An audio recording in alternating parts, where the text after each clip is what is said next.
gostaria que o senhor contasse um pouco da história dos objetos do museu que ilustram o valor pessoal e o valor histórico.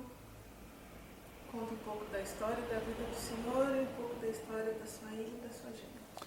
Pronto, eu sou José Henrique Azevedo, nasci em 1960, sou portanto da terceira geração do Peter Café Sport.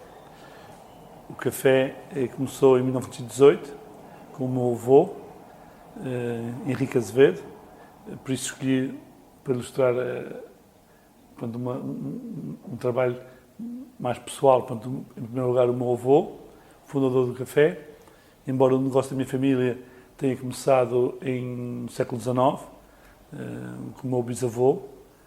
Ele, em 1888, já foi a Lisboa participar numa exposição que aconteceu onde é hoje em dia o Marquês de Pombal, no centro da cidade, e uma exposição do país todo, e era a preparação de Portugal para a exposição mundial do ano seguinte em Paris, no ano em que inauguraram a Torre Eiffel, em 1889, e pelas qualidades dos trabalhos que levou a Lisboa, porque ganhou uma medalha de ouro que nós temos aqui no museu. Ele, em 1901, veio aqui para esta rua, para ficar mais próximo dos clientes que chegavam no barco, pronto, que era a porta da entrada na ilha, antes de haver o aeroporto, e aqui fundou a Casa Açoriana, onde continua a vender artesanato, trabalhos feitos cá na ilha, mas também já começou a vender bebidas. Em 1918, o meu avô fechou esse espaço e abriu na casa ao lado o primeiro Café Sport. E chamou-lhe Café Sport porque ele gostava muito de praticar desporto, jogava futebol, ténis, polo aquático. Na altura, a cidade da Horta era um dos principais centros de comunicações do mundo. Estavam aqui estacionados 4 companhias estrangeiras de comunicação, uma pequena, ou 2 pequenas, uma italiana e uma americana, mas 2 muito grandes, uma inglesa e uma alemã. E as comunidades inglesas e alemãs influenciaram a ilha em muitos aspectos culturais, mas também desportivos. E começou-se aqui a fazer desporto bastante cedo em relação ao resto do país. Por isso temos um dos mais antigos clubes de futebol do país, o Real Sport Clube, devido a essa influência estrangeira. O meu avô, como gostava de praticar desporto, quando fundou o seu próprio café, chamou-lhe Café Sport. Essa é a razão.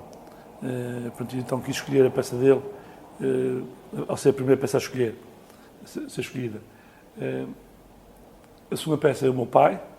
O meu pai chama-se José Azevedo, nasceu em 1925 e desde miúdo que ajudou o pai dele, o meu avô, aqui no café,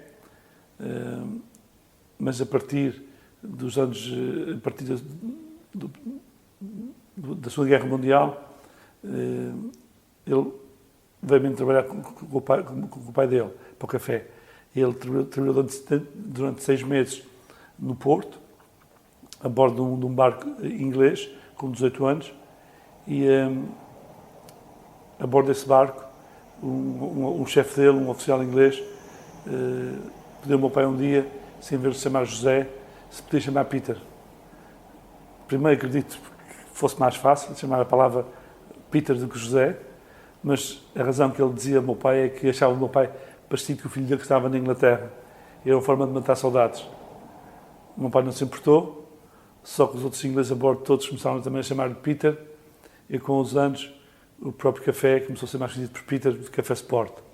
Mas não somos todos açorianos, todos aqui, todos portugueses, todos aqui dos Açores. E a terceira peça é uma peça tem a ver com a terceira geração, já comigo, em que se vê o Café Sport, eu atrás do balcão, com uma série de clientes especiais, que em vez de ser a maioria pessoas, são a maioria animais. É uma outra atividade também que nós começamos a desenvolver. Fomos a primeira empresa do Faial e a segunda a nível Açores, que é a observação das baleias e golfinhos. Este museu tem a ver com a caça e com a morte das baleias. Foi o derivado da caça. Eu costumo dizer que foi o derivado mais belo que aconteceu da caça à baleia. Além disso, também, com certeza, há outras coisas bonitas, como os barcos, os botes baleeiros que nós desenvolvemos nos Açores. São barcos lindíssimos. Mas aquilo que vai, com certeza, durar mais tempo é aquilo que foi feito no material nobre, que é os dentes do cachalote, que é marfim. Já nos anos 70, só 3 ilhas faziam caça à baleia. portanto, as Flores, a Ilha das Flores, a Ilha do Faial e a Ilha do Pico. Em 75 acabou a caça nas Flores, em todas as ilhas já tinha acabado a caça. Depois acabou aqui no Faial, no Pico em 1980 e no Faial em 1984. Acabou a caça, foi o último ano em que se fazia caça à baleia nos Açores. Mas quando acabámos, só tínhamos um bote. Antes do vulcão, tivemos 40 botes, mais de 40 botes nesta ilha. Mas era uma atividade extremamente importante. Nós tínhamos aprendido dos Açores a fazer a caça com os americanos que vinham nos Estados Unidos a caminho do Pacífico, mas como era um barco na vela, que andavam pesados, ainda por cima, quando andavam à vela, tinham que fazer esse percurso. Portanto, vinham primeiro da zona de Boston, New Bedford, dessa zona vinham para os Açores iam depois para a Madeira, Cabo Verde, Brasil, Cabo Horn e Pacífico. E depois voltavam, os Estados Unidos contavam cheios de óleo. Portanto, a razão da caça à baleia era a produção de óleo. O óleo inicialmente era utilizado para a iluminação pública. As cidades, ou as grandes metrópoles do mundo, Nova Iorque, Boston, Londres, Lisboa, Rio de Janeiro, São Paulo, com certeza. Portanto, a iluminação pública à noite era feita com iluminação, recorriam ao óleo de baleia para iluminar as ruas. A partir da Revolução Industrial, o óleo começou a ser utilizado nas fábricas e já por fim fazia-se imensos derivados a partir do óleo de cachalote. Um pouco como o petróleo hoje em dia. A função é mais ou menos a mesma.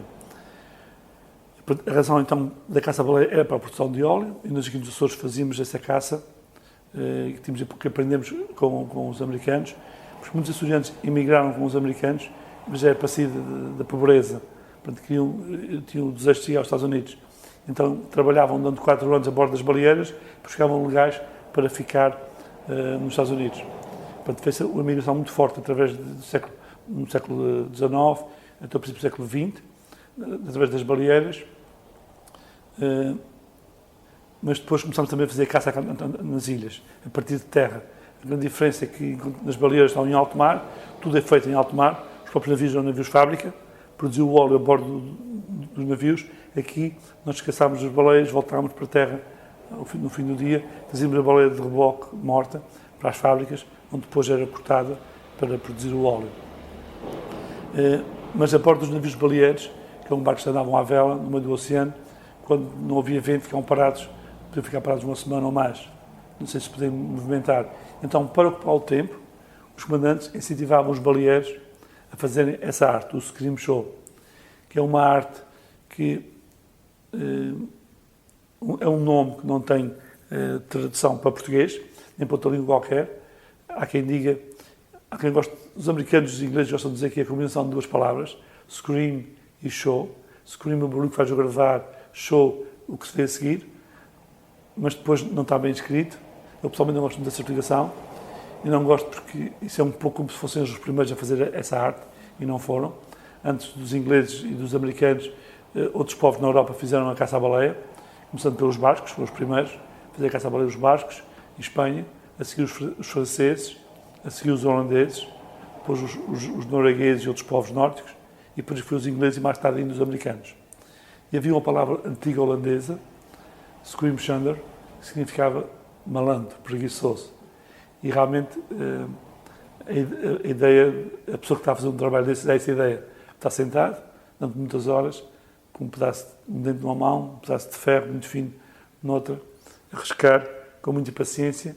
Portanto, por isso é normal que, para quem não sabe o que ele está a fazer, ele chama malandro com facilidade. Então, se vê num porto, é fácil. Eu gosto dessa explicação, embora nunca consegui, através de amigos holandeses, descobrir realmente essa palavra antiga. Mas isso foi uma descrição que eu li num livro sobre a caça à baleia e acho bonita. Pronto. Então, para dizer que nós começamos a também usar essa arte aqui nos Açores, mas como nós fazíamos em terra, deixou de ser só os baleeiros a fazer. Começou também a ser os artistas. As pessoas com mais talento começaram a utilizar o marfim do cachalote e o osso do maxilar para fazer trabalhos de artesanato. Os outros centros que eu escolhi ilustram um pouco essa história que eu vos contei sobre o café, ou sobre a cidade da Horta, que tem a ver com a baleação americana cá no Porto, depois os iates, e então a cena do vulcão dos Capelinhos, com o farol e a erupção e o baleeiro, de certa forma, ou o migrante dessa caça. Este pequeno café tornou-se conhecido no mundo náutico. Somos pessoalmente o bar mais conhecido do mundo, do mundo náutico, da vela oceânica, porque há quase 100 anos, no próximo ano fazemos 100 anos, que nós, em 2018, fazemos 100 anos, que a minha família sempre se dedicou muito a quem chegava aqui pelo mar. Desde o início, especialmente a partir do século depois da Segunda Guerra Mundial, século XX, a partir dessa altura começaram realmente a chegar uns pequenos veleiros, uns pequenos barcos à vela. Já antes da Segunda Guerra tinham chegado, mas foi a partir dessa altura que começaram a chegar com regularidade, inicialmente 4 ou 5 por ano, mas depois já foi aumentando aos poucos, todos os anos já aumentava mais 1 ou 2, começaram a aparecer esses navegadores. A quem nós na ilha chamámos aventureiros. Chamámos aventureiros tanto a eles como aos próprios barcos, porque realmente eram aventuras que eles faziam. Em pequenos veleiros, sem motor, só à vela, faziam grandes aventuras. E temos a sorte dos clássicos da vela oceânica têm passado por aqui. O primeiro homem que deu a volta ao mundo, o primeiro homem que deu a volta ao mundo sem escalas, o primeiro homem que deu a volta ao mundo contra os ventos. Portanto, grandes navegadores passaram por aqui. E o café tornou-se uma referência, um local de apoio e símbolo de amizade, porque fazíamos pequenos gestos que para eles eram muito importantes.